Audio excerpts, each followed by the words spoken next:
What's up, ATG fam? I'm your lucky host, Ben Patrick, joined by two amazing strength coaches, Keegan Smith, my co-host, and Alan Bishop, our guest. And I don't want to waste anyone's time. Alan just took his team to the Final Four, and his players squat all the way down. Why would you do that? Start educating us. You're an outlier by making guys go all the way down. So what's the reasoning there? I think if you want to zoom out, let's just make everything super simple. Okay, what is the most important thing? Why are we playing sport? Is we're playing to win.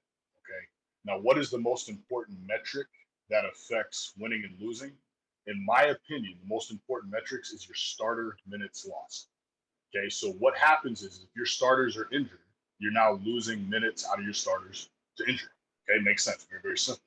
So if you want to have the best chance to win the most games, you need to have your best players on the floor. Again, very, very simple concept. Now, I think where we've lost sight of this is that, especially in the basketball world with the type of guys we're working with, we've almost quit developing robust athletes, and we've just started chasing numbers. And whatever those numbers are, whether it's velocity-based numbers, velocity-based training is great. Why are we chasing a number if the guy is not technically sound?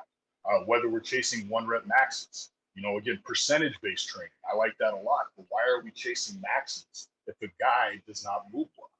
Okay, and you can go on and on about all these different training systems, but if a guy doesn't train well, he is going to get hurt. A guy that cheats technique is just a ticking time bomb. And so now you look at it and you say, okay, well, I've got these athletes, and something everybody can relate to with basketball players is these big, broad wingspans. Okay, on our team, just to kind of put some of this in perspective, we've got one kid who's 6'7", and he's got a 7'1" wingspan.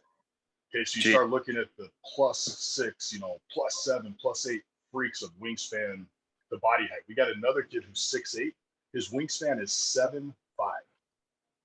Okay, we got point guards that are 6'1" with a 6'6" wingspan. Okay, that's just the way we recruit. Is we recruit these guys that are going to be +5, +6, +7 wingspan height.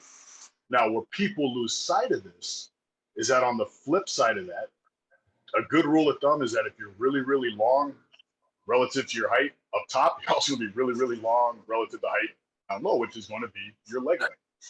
And so one of the things that you got to realize with these basketball guys is, one, strength is always relative. They are going to be at their strongest in a hip hinged position. They have really, really long legs. They have short torsos.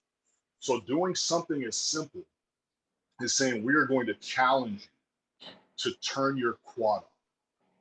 Okay. Or you are a very, very hip dominant guy, because again, that's where your body knows you can be strong. Well, what if we push your hip forward and now make you train the hamstrings at a knee dominant type position, like an eccentric glute hamstrings, like, a Nordic curl, something like that. And so for me, it's a very, very simple concept. All we're trying to do is we're trying to look at it and say, at some point, we've got to quit trying to drive up what you're good at, because what's holding you back is what you're bad at, right? And that's the law of minimum.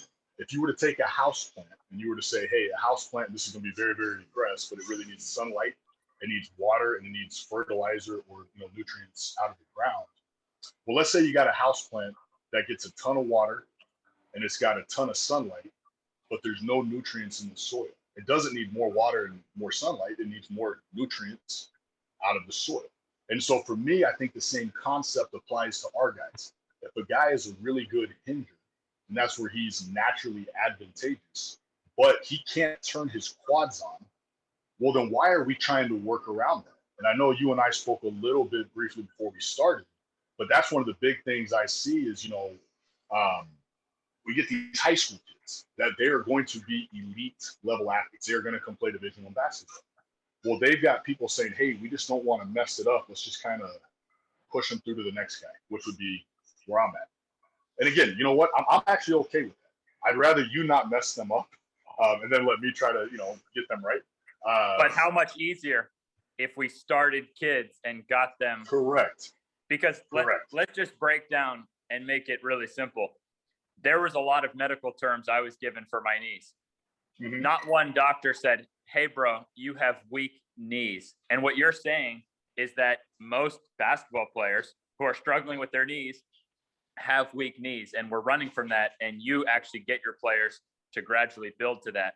Now, Keegan was actually the first person I saw after reading Charles Poliquin articles that said, wait a second, actually the knee that can go farthest over the toes is the most protected. Now, me as a basketball player, no trainer had ever tried to get me or the basketball players I train with to do exactly what you got your Final Four team to do. So Keegan was doing this with teams. Keegan's my mentor. So Keegan, maybe you can shed light, and then Alan can dive into how, because even if we know this and we understand this, that's going to take a lot of guts and courage to actually get a team to do this. That's the other. So the first side of the coin is having the true data. The second side is getting it applied. So Keegan, how did you get it applied? And then I'd love to hear how Alan is able to get players to do this. I was fortunate that I went into losing teams. The two biggest kind of contracts that I had, the team had come last in the first one when I went to France in rugby, and then the other team had come second last. So both were kind of ready for a change. And the feeling was if we didn't make a significant change, then we would all, we would lose our jobs, and the players' values are decreasing in value. Like they lose value as the team loses value. So they were hungry for change, and I was, always wanted a revolution, I guess. That's the kind of guy that I am. So they were looking for something different, and I really believed in what we did, and they were able to see straight away, well, this skinny little guy can do this stuff. I can't do it. Maybe he's right. Maybe there's something here that wasn't there before. And I love what Alan said there about, indestructible, the starting minutes. I wasn't as sophisticated with the stats. I think in the US, they go a long way with the data, but our number one number for the first year there in Australia, when we won the competition, we had the least number of players used. Okay. So we had to go least deep into our roster. We had that 2 years in a row, actually, and we won the regular season both years. Right. So this is really, really valuable for coaches and anyone to pick up. If an athlete can stay in their sport, that is a huge competitive advantage. So, as a coach, like trying to put those extra few inches on with those miracle vertical jump programs and, making people do plyometrics, if that leads to them missing training sessions and missing games, then that's the worst thing that, you can do for someone's career, I think. And you're touching on a huge point, which I've seen Alan make many posts about. Squat goes up, bounce goes up. I mean, I'm pretty sure that's Alan's quote. And Keegan and I say squat low, jump high. Now, most of the world's best jumpers are genetically the best jumpers. The only cases I've seen of actual guys who like legitimately like trans freaking form their jumping with something beyond jumping is guys who squat all the way down. So Alan, you came up with this, and does that help it make it more sexy to your players? And like, so how do you get your players to buy in to going all the way down? And also explain squat goes up, bounce goes up. Okay, so let's I'm going to dive into that. I want to touch on one thing that was said, though, and you were talking about driving the knee out over the toe. Well, if you have a mobile ankle, you can have a stable knee because now you can engage all the tissue around and actually absorb force. So I think that's very, very important. And you talk about things I say often. I say that often: mobile ankle, healthy knee, or mobile ankle, stable knee. And so I think that's really, really important. I think some of the smartest people you ever meet will, a whole lot smarter than me. That's one thing I think we all agree on. Is, you have better ankle mobility. You can now load, and you can have some better strength, better stability. But that being said, let's talk about the next one. How do you guys to buy in? The easiest way to get a guy to buy in if he's not a weight room guy is to take the weight off of his back and start working technique. Okay, because you're still going to have guys that it doesn't matter. Look, we're all dudes, and there's a phenomenal quote, and it's before 30, you train with your balls, and after 30, you train with your brain, right? So at some point, you got to make that transition a little bit. Our guys, they still want to get after it, but they want to get after it in things that feel good, like a bench press, right? Nobody hurts when they press, assuming there's no pre-existing injury. But for me, we're looking at a guy who, again, he wants to get into a forward hinge position. He wants to do all these things that he's not good at it. It doesn't feel good. He doesn't want to do it.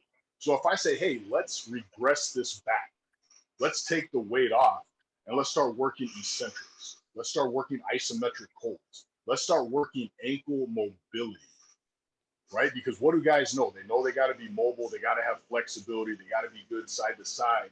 But then as strength coaches, we miss some marks sometimes because we're bringing guys in the weight room. We're loading them up heavy. Well, they still got to go on the court and be explosive and be that special player that we recruited them to be, which is a really good going left to right. And that's hard to do if your hips and your back are strong. So if I take a guy and say, hey, here's what we're going to do. I don't care if you squat 400 pounds. Like if you do, that's awesome. That's really, really impressive. But at least really impressive for a basketball player, right? But if we can take this off and we can drive your knee over the toe, we can close off the knee joint, get your hamstring covering your calf. And now we do something simple like loaded with a cable. And then we do something simple like loaded with a dumbbell. And then the most aggressive we might load it is actually going to be in a front rack, front squat position. Well, now guys, they're feeling it in their legs. They're not feeling it in their backs. And I think one of the quickest ways if you want to derail your career in the basketball world is start getting known as he's a low back guy. Guys are always going to come out of there, their backs are going to hurt. So for me, that's really, really simple is just say, hey, look, now sometimes these coaches might walk by and they're going to see 10 blocks stacked on top of each other because we can't get a guy to push his knee out over his toe. He's just never been asked to do it. His body doesn't want to get into that position. Okay. So, I mean, you do got to have a little bit of a solid belief in what you're doing to make sure that everybody's going to stay bought in. But that's going to be the biggest thing is just how do we go about loading and making a guy feel good? And I think what gets lost is, when you're strong, that's nice. But if you don't feel good, you're not going to play good. And if you're not going to play good, I mean, what's the point of what we're doing, right? Exactly. This isn't and it's not an excuse not to load. I mean, again, if you've ever seen videos of us, we load and, I put out a lot of before and after photos and we'll have guys putting on 30, 40 pounds of muscle mass over the time that they're here. So it's not like we don't load, but I have no But problem. It's how you build there. You build Correct. there honestly, and you build there internally, not just externally. You're building the joints. And I see you working the ankle mobility and I see you using the ramp to get into the squat. And that's exactly what we do is we work. If you work those independently, then they can really come together nicely rather than just forcing someone into something they can't do. And you're crushing that eccentric hamstring. So Keegan, you were coaching rugby. Alan's coaching basketball. But I feel like it'd be good to touch on, the topic of this is basketball, but I feel like what we're talking about applies to just about any sport. So Keegan, what would you say on that? And then Alan, I feel like I would trust Alan to coach a team to an NHL Cup, to an NFL, Super Bowl, to it. Like, I don't feel like it would matter what sport. What do you think, Keegan?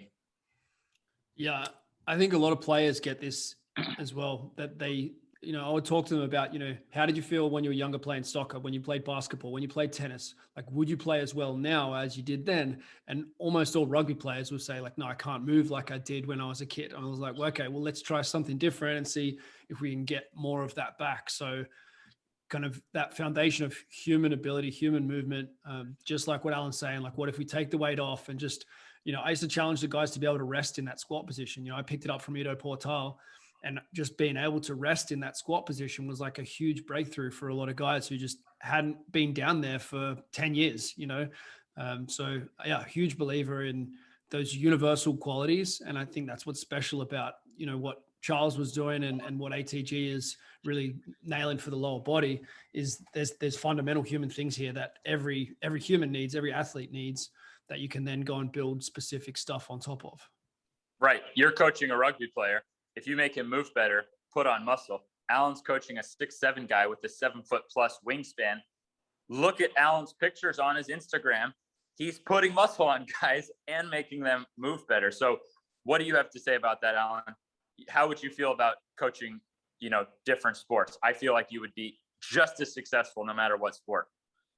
I think when it comes to coaching different sports, the biggest challenge is actually the nuance between the culture of the sport, right? So you might be, let's say you're coaching American football.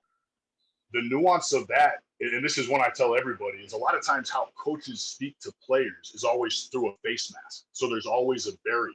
So I'm not going to say it's a more disrespectful way of coaching, but a lot of times you can be a little bit more hard charging because I think subconsciously there's always a barrier where there's always a protection there if you're the player.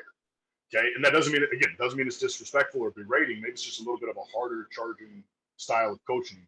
But in basketball, there's not that. If you tried coming at guys in basketball with that same coaching style you do in football, guys wouldn't respond to it. So I think the biggest challenge is not going to be, can you develop a body? Because if you're a coach who's worth your salt, yes, you can develop a body. You can do a needs assessment. You can do a needs analysis. You can put together a plan and coach a rugby, a soccer, a tennis, a basketball. You can do those things. The biggest thing is, how do you embrace the nuance of the culture of the sport?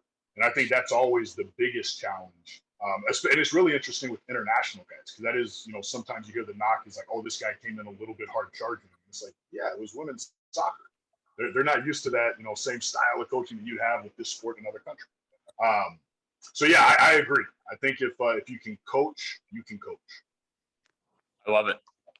Well, I think I wasn't keeping exact track. I think we got maybe 5 more minutes. We'll give it another 5 minutes. So you've obviously, just to really hit home this point, you went through school, you understand the practical side, you understand the actual physiological side.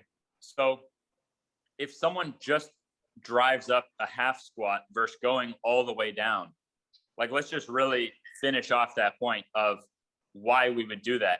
We're not trying to be weak at the top, but like, what is going to happen to an athlete? Because you're making that decision, and thousands of really educated people are not, and the knee statistics are just disastrous. Like, we're not trying to fix something that isn't broke. Like, the system is broke. If you play basketball and you're listening to this, you know that you and almost every one of your buddies is suffering from your knees, and we all just cross our fingers and hope we don't tear an ACL. So full squat, and you're training that eccentric hamstring. From, for the people who are going to get more scientific on it, this is an opportunity maybe that you could help me out where I haven't explained it as well scientifically. Okay, let me give you another way to look at this. I always like using kind of mind games to help people understand things. Okay, if you take any athlete in the world, I don't care what sport, what country, what their body looks like, tall, short, round, etc. If you take any athlete in the world who can full squat 300 pounds, I guarantee you they can quarter squat 400 pounds. Now let's do the opposite. If you go all around the world and take every single person who can quarter squat 400 pounds, can they full squat 300? The answer is no. Okay. Now, why is the answer no? Well, one, the body is very inhibitory by nature. Okay. It's a great self-defense mechanism. Your body, your brain will not let you get stronger than your supporting tissue can handle. Okay, and now this is always assuming these are natural athletes. You start mixing, chemicals right. in, and it's we're not talking about right? outliers. We're talking about Correct. General numbers. Just like we're Correct. not talking about an absolute of no knee problems ever. We're talking about stats and putting ourselves measurably, in a good position. Correct. And so now we're going to look at this and say, and here's the other thing: when you're trying to peak performance, there's absolutely a time and a place for partial rep training. Okay, if you're trying to peak a 1 rep max for the NBA combine, or you're trying to peak your sprint times, there's absolutely a time and place to do quarter squats. I am not against it. Strength is joint angle specific. So there is a time and place for it. But let's go back to what we were talking about. If the body is inhibitory by nature, and now you are just, kind of revving the engine and you're redlining what you've got by always training quarter squats, where you're not bringing up that foundation with it. Where you're saying, hey, we go from that 315 to a 330, to a 340, to a 350 full squat. Okay, and that can be any number, even if you squat 100 pounds. You bring it up to 120, 140, 160, right? No matter where you're at on that spectrum. And again, my mind is always working with athletes, so maybe the numbers might be a little bit higher. But no matter where you're at on that spectrum of strength, as long as you continue to drive up your full range numbers, then your partial rep numbers will drive up too. So now we can start training through partial ranges with greater intensities. And so if you're going to say, and again, I wish I could take credit, squat go up, bounce go up. I stole that from one of my old GAs, and I think he told me he stole it from somebody else. Yeah, but you popularized that. Hey, you know what? Hey, I'll take credit for that one. But no, I stole it like I steal many things. But again, if you're talking about a robust athlete, that should be a very structurally sound, a structurally balanced athlete. Okay, if your body cannot support that load into the bottom, it really doesn't want to hold it on the top. And if we're saying, hey, we're only working partial rep training, well, now you're pushing Mother Nature because you're always working these extreme these extreme ends of your strength spectrum. If you can, partial rep squat 400, why would you go down to 200? And if you're always pushing Mother Nature, she is going to push back. That's why powerlifters get injured. Now, I love powerlifting. I respect the heck out of that discipline. But any guy who's been powerlifting 10, 15 years, they're always working around injuries. It's just part of the sport. You push Mother Nature is going to push back. So that's why I think there's absolutely a time and a place to back off and try to become a robust, strong, structurally sound, structurally balanced athlete. And I think guys will buy into that when the proof is in the pudding and you are jumping higher, you are running faster, and you're not having to put 500 pounds on your back doing a 2-inch quarter pin squat to get. Also, yeah, and with what you're saying, would there also be some truth in, like, if you're a basketball player, you're already putting so much force into that top position. You know what I mean? So, yeah. So now trying to mimic that exact thing in the weight room, it's like, it could be like overkill. Now, Keegan, did you have any, I know we're probably over our 20 minutes here. Did you have any more questions for Alan? I just think he's nailed it. I think it's great to hear a coach that's getting consistent results. And one thing I hear about the Houston program is that you're turning guys who aren't going to play and are, unexpected to do much into, getting drafted. And I think that's really the measure of a program, is when the ones who people don't expect to make it. That's the big thing. When you turn it around the bottom end of your roster, like, that's a really good sign. And that's what I hear about your program. So it makes so much sense when I'm listening to what you're saying there. And I hope that guys listening to this can pick something up to reinforce why we do what we do. Yep. And I think we could say, Alan, right, statistically, we could say that on the last Final Four, you definitely had the most players who were redshirt guys, meaning guys who weren't just going to be one and done to the NBA. You probably had the most years of training your team, right? I'm not sure. I wouldn't want to say based off red shirts or not. I know a lot of our guys have red shirted. So I don't know how it compares, say to Baylor, UCLA, or Gonzaga. But I will say this. The University of Houston, I work for a head coach that values development. So as a strength coach, he values the weight room. As a basketball coach, he values the on-court player development, skill development. And so one of the things I'll tell any coach out there is, just make sure you pick your head coach the right way. I mean, it's not always that easy, especially as you're first coming up in the field and you kind of got to take really any job that's offered just to get your foot in the door. But as you get a couple of years under your belt, you've really got to make sure that you're not chasing a logo. You're not chasing the biggest university patch on the polo shirt. You're chasing the right situation of working for the right head coach that's going to allow you to develop players the right way. And that's something we do have here. I love that. And yeah, and I wanted to point out for people that, again, statistically, if one school has players that are so good, they can put that, almost the whole team can just come play a year and go to the NBA.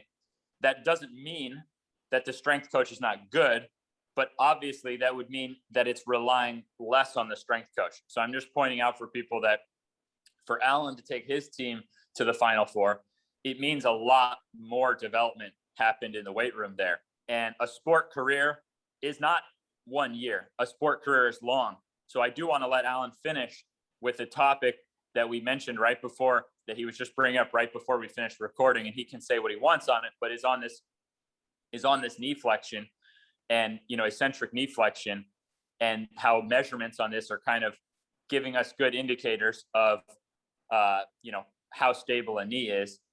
And these are qualities that are simple, but these are like lifelong, these are qualities you want to train for a lifetime. So do you want to kind of close on that? Because we talked about the full knee bend, but there's also the other side of the knee. We're not only talking about the full knee bend. So give us a conclusion on that. I know we're over the 20. I'll have my editor throw in some badass visuals and make it work everyone's time. And Alan, thanks so much for being on. So close us out. Yeah. So what we were talking about before was, this concept of when you get these, outlier athletes, they're in high school and you've identified them, they are going to be an NBA player. I mean, there's just some freaks out there that they are a freak athlete. They're going to make it there. Well, a lot of times what you have happen is you have everybody who just becomes fearful and just don't mess them up, which that's a good approach to take. Nobody mess them up, but we can probably do a little bit better than that. Okay. And so what happens is you start going through high school and there's no physical training outside of, tippy tap footwork and, the on court silly, med ball, and that's your strength work for the day. Then you get to college, and the way this works out, you get there in the summer, you might have 8 weeks of training, but it's just trying to teach you how to get in the weight room. And then the season starts. And again, everything gets pulled way, way back and the training doesn't happen. And then you get up to this NBA level and you've got guys who just never trained. They've never strained under a bar. They've never trained. And so I think that when you look at the injuries up in the NBA, I am not an expert to speak on it. I'm not on that level. I think it's very multifaceted. I think, early specialization. I think, overuse. There's just so many miles on the tires by the time you get there. But I do think a lack of robustness and a lack of body control through these full ranges is something that if we were better at, it would help. Okay. So what we were talking about before was, here in the past, I've worked with athletes, and there's certain numbers we look at as we're measuring force output on the hamstrings. One of them is we're looking at discrepancy between limbs. So we always want to be less than 15. That's our huge red flag. But we want to be less than that. We want to be down in the single digits. The closer to 0% discrepancy, the better. But the other one, and this is just a very simple number, and it's kind of a starting point that's oversimplified, but it is a good starting point, is you want to be able to take a guy and have him produce twice his body weight in newtons when he's on any sort of an apparatus to measure his hamstring strength on that Nordic curl. And so one of the things that we've seen is these guys who are just kind of always injured, they might hop on that thing. And one of the stories I have was we had a guy. Yeah, you don't have to say names, but you can just give numbers. Yeah. If you can give us some numbers.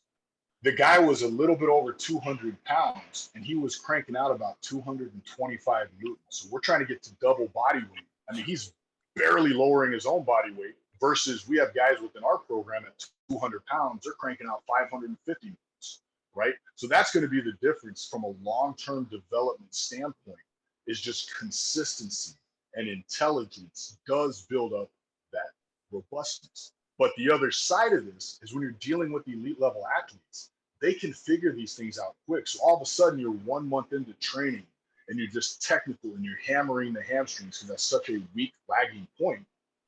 Well, we're at 50% strength and demonstrating 50% more strength through the hamstrings in a month, just hitting it a couple times a week with tremendous intent and tremendous technical proficiency. So that's just one of the things. This is not some crazy, training deal where it's going to take years and years and years. You can start making noticeable progress quick as long as it's consistent, it's intelligent, and there's intent behind it. You're working hard at it. And I think that's the biggest takeaway is, what do they say? The best time to plant a tree was 20 years ago. The second best time to plant a tree is today. Well, just start that deal today and start working on these things because it's going to start paying dividends very, very quickly. The softer we've gotten in our training, the softer we're becoming. And even for the top athletes who we think of as these lucky guys, some of these guys are suffering because no one actually had the mental toughness to confront them on this and help them get more robust. And so we just don't want to mess with it. But now the NBA, I'm seeing article after article that the NBA is just the most injured it's ever been. And you're actually working with some of these guys and measurably seeing where they're at. So it sounds like we need a little bit of a culture shift on basketball training and sports training to face up, to how bulletproof we are and change that. So Alan, thanks for changing that. I have no doubt that this is going to inspire tens of thousands of people to put some money in the bank now to not be messed up later and have a better chance of, a better quality of life. So thanks so much for coming on, Keegan. Thanks you for sharing your expertise on coaching. It's a short episode, so I could talk to Alan for, probably all day long, because just imagine if we took it ankle, knee, hip. We didn't even get to talk about how Alan has his guys do full range of motion in the upper body, chin-ups. Anyway, so we could go all day long if people like it, and Alan wants to do another one again sometime, and he has another topic that he's passionate about. Keegan, I would love to have you. So thank you, brother. All right, guys.